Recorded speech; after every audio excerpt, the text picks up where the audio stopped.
Welcome back. This podcast explores the beautiful space where generosity occurs through ancient and modern writings from all cultures, seeking deeper wisdom for fund development work.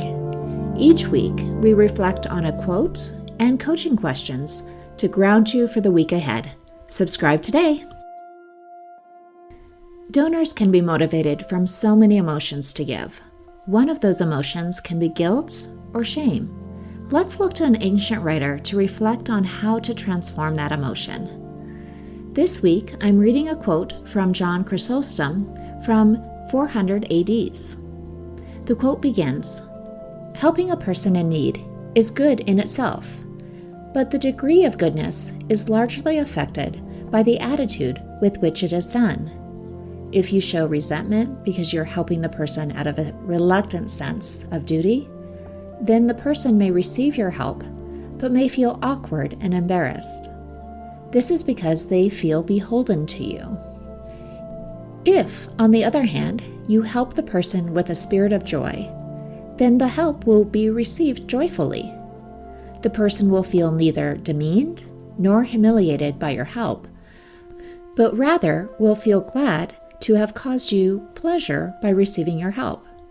And joy is the appropriate attitude with which to help others, because the acts of generosity are a source of blessing to the giver as well as the receiver." End quote. This quote speaks to direct giving to an individual. However, it applies to our missions as well.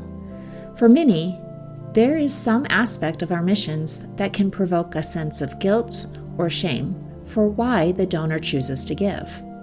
And when guilt or shame is the primary motivation, donors may give more money at first, yet the donor likely feels beholden to the mission. And at some point, they're likely to feel obligated, reluctant, and resentful over time, leading to diminishing gifts.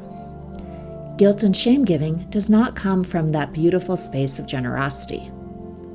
We can help transform this type of giving in how we receive the gifts. We can receive them with joy and in turn show the gifts to be a source of blessing. We share that blessing when we present the positive impacts of our mission through their gifts with donors. Let's reflect on 2 questions this week. Where are the areas of your mission that could lead to guilt or shame giving? How will you define the positive impacts of giving in those areas to speak to joy and blessing? When you think of your donors, are there any that come to mind that are giving from a sense of guilt or shame? Is there a way to be joyfully present for them in their giving?